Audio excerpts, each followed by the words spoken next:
સુધીમાં ભાજપે 22 ઉમેદવારોને જાહેર કરી દીધા છે તેની વાત કરીશું। ભાજપે અત્યાર સુધીમાં 3 મહિલાઓને ટિકિટ આપી છે, 12 સાંસદો રિપીટ થયા છે, 10 સાંસદોના પત્તા કપાયા છે। જો વાત કરવામાં આવે ગુજરાત લોકસભા ચૂંટણીના જંગની, સૌપ્રથમ ભાજપે અત્યાર સુધીમાં 3 મહિલાઓને ટિકિટ આપી છે અને હજુ જે નામ બાકી છે તેમાં મહિલાઓની ટિકિટ મળી શકે છે। 12 સાંસદોને રિપીટ કર્યા, 10 સાંસદોના પત્તા કપાયા છે।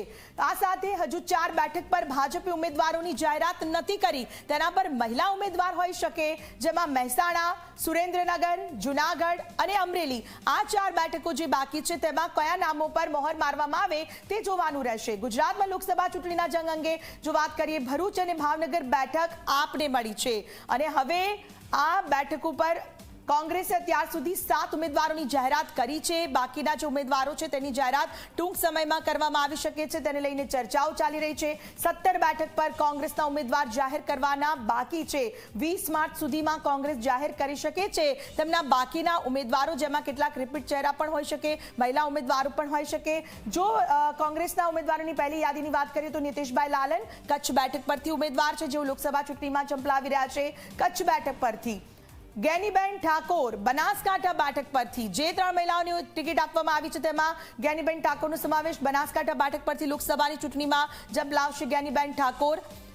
આ સાથે જ રોહન ગુપ્તા અમદાવાદ પૂર્વ બેઠક પરથી, જેઓને કોંગ્રેસે ટિકિટ આપી છે, લોકસભાની ચૂંટણીમાં ઝંપલાવ્યું છે તેમને રોહન ગુપ્તા। ભરત મકવાણા અમદાવાદ પશ્ચિમ બેઠક પરથી કોંગ્રેસના ઉમેદવાર છે, ભરત મકવાણા અમદાવાદ પશ્ચિમ બેઠક પરથી લોકસભા ચૂંટણીમાં ઝંપલાવ્યું છે। લોકસભા ચૂંટણીની આ પ્રથમ યાદી કોંગ્રેસે જે જાહેર કરી છે તેમાં લલિત વસોયા જે નામ પર મોહર મારવામાં આવી છે, લલિત વસોયા એક એવું નામ પોરબંદર બેઠક પર કે જેમનું વર્ચસ્વ છે, પ્રભુત્વ છે અને તેમને ફરી એકવાર ટિકિટ આપવામાં આવી છે લલિત વસોયાને। સિદ્ધાર્થ ચૌધરી બારડોલી બેઠક પરથી તેમને ચૂંટણી જંગમાં ઉમેદવાર તરીકે ઝંપલાવ્યું છે। લોકસભા ચૂંટણીમાં કોંગ્રેસની આ પ્રથમ યાદી। હવે જો વાત કરીએ વલસાડ બેઠકની, અનંત પટેલ એક એવું નામ કે જેમનો હજુ પણ દબદબો ત્યાં યથાવત છે, ફરીથી તે નામ રિપીટ કરવામાં આવ્યું છે। ચૂંટણી જંગમાં કોંગ્રેસની આ પ્રથમ યાદી છે। પ્રથમ યાદીની સાથે હજુ પણ 17 નામો બાકી છે, 17 ઉમેદવારોને ચૂંટવાના જે લોકસભાની ટિકિટ આપવાની બાકી છે તેનું નામની જાહેરાત ટૂંક સમયમાં થઈ શકે છે।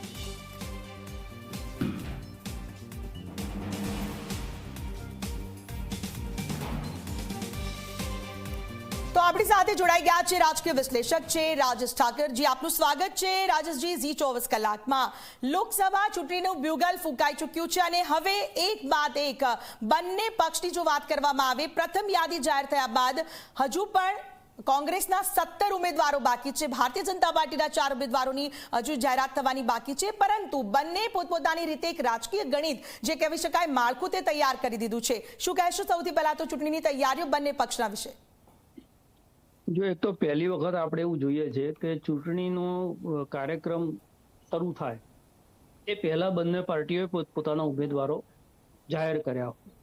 એકચ્યુઅલી આપણી 7 મે એટલે હજી લગભગ 49 દિવસનો ગાળો છે, એટલે રાજકીય પાર્ટીઓની પાસે એવી ઉતાવળ એમના માટે નથી, પરંતુ આગોતરું આયોજન થાય, ઉમેદવારને પહેલેથી જાણ કરી દેવામાં આવે તો એને જે કી વોટર્સ જોડે એનો સંપર્ક કરવાનો હોય, પાર્ટીની અંદર જે માળખું ગોઠવવાનું હોય, કેટલાક નારાજ લોકો છે એમની સાથે સમાધાન કરવાનું જે પ્રક્રિયા બંને તરફથી અત્યારે ચાલી રહી છે એ બધાની અંદર સુગમતા રહે। ભારતીય જનતા પાર્ટીએ લગભગ બધી સીટો, એમાં 4 સીટને છોડી અને બધી સીટોની જાહેરાત કરી દીધી છે। એમાં મહેસાણાની સીટ આપણે જાણીએ છીએ કે એમાં હાઈ વેઇટેજ નેતાઓ ઘણા છે, એમાં નીતિન પટેલ પણ એક વખતે સ્પર્ધામાં હતા, જેમણે વચ્ચેથી પોતાનું નામ પહેલા રાઉન્ડમાં એમનું નામ નહીં આવતા એમણે પોતાનું નામ પાછું ખેંચ્યું છે, પણ રજનીભાઈ હોય, ઋષિકેશભાઈ હોય, બળવંતસિંહ રાજપૂત હોય, બધા બહુ મોટા નેતાઓ, કેબિનેટ મિનિસ્ટરો મહેસાણા જિલ્લામાંથી આવે છે, એટલે દરેકના પોતપોતાના સમર્થક હોય, સંગઠનની અંદર થી પણ કેટલાક નામ ગયા હોય, જેમ નીતિનભાઈએ કીધું એમ લગભગ 32 નામ છે,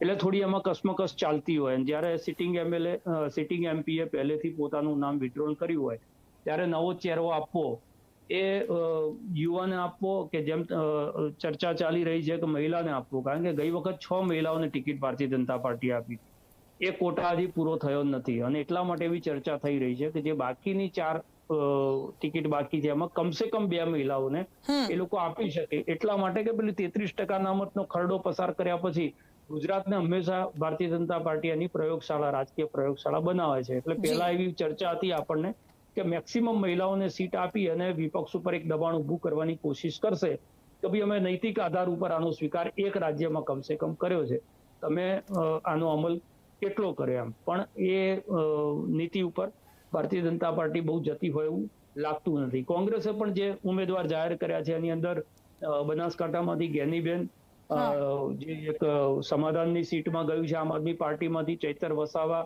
વલસાડથી અનંત પટેલ, આ જે ચહેરાઓ છે એ પાર્ટી માટે હંમેશા સંઘર્ષ કરતા ચહેરાઓ છે. પોતપોતાની રાજનીતિ જે છે એ સડક ઉપર.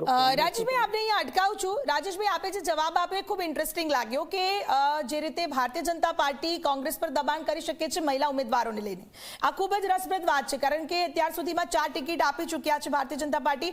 હજુ જે નામો બાકી છે તેને લઈને અસમંજસ છે, એના પર પણ મહિલા ઉમેદવાર હોઈ શકે છે. તો આ સામે કોંગ્રેસ એ સમયે શું કરી શકે છે? એટલે આપણે ભારતીય જનતા પાર્ટી પાસે અપેક્ષા એટલા માટે રાખીએ કારણ કે ભારતીય જનતા પાર્ટીના નેતાઓ જયારે ડિબેટમાં એવું કહેતા હોય છે કે અમને આ સવાલ પૂછો તો અમે કોંગ્રેસને પૂછો, પણ કોંગ્રેસ બહુ પ્રયોગો કરવાથી બચતી હોય છે. એમણે જનરલી આ વખતે પણ એમના મોટા નેતાઓને મેદાનમાં ઉતારવાની તૈયારી બતાવી હતી કે જગદીશ ઠાકોર છે પાટણથી લડે, ભરતસિંહ છે ખેડાથી ચૂંટણી લડે, પરેશ ધાનાણી અમરેલીથી, પણ બધા મોટા નેતાઓએ આ વખતે પહેલી વખત એવું છે કે એમણે ચૂંટણી લડવાથી ના પાડી.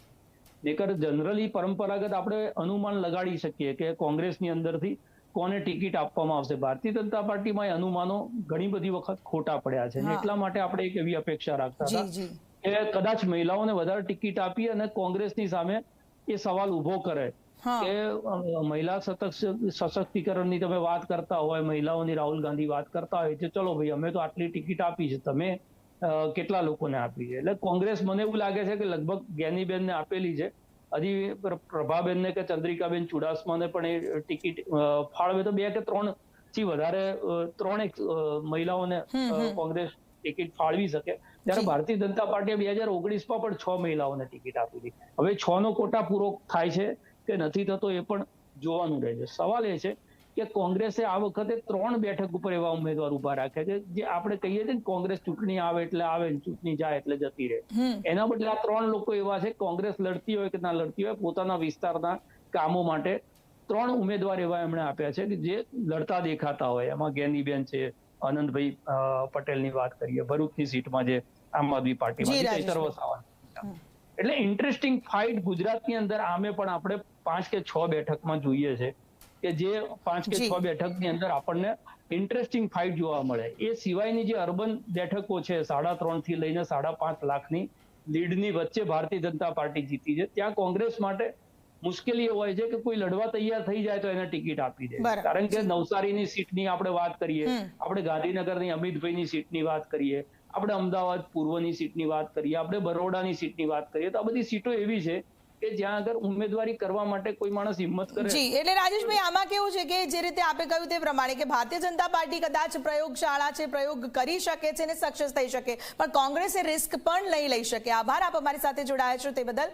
તો હવે લોકસભાની ચૂંટણી જેમ જેમ નજીક આવી રહી છે તેમ તેમ રાજકીય ગણિત જે છે તે બંને પક્ષોના ધીરે ધીરે સ્પષ્ટ થતા જોવા મળી રહ્યા છે. આગળ